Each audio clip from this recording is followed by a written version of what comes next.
I'm at a customer's house and they had a problem with the AC, and I took it apart and checking things out.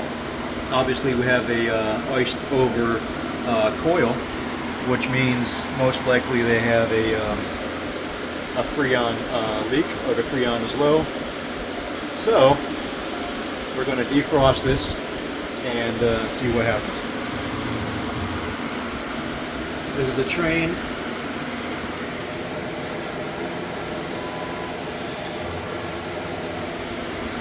and the unit is only 3 years old.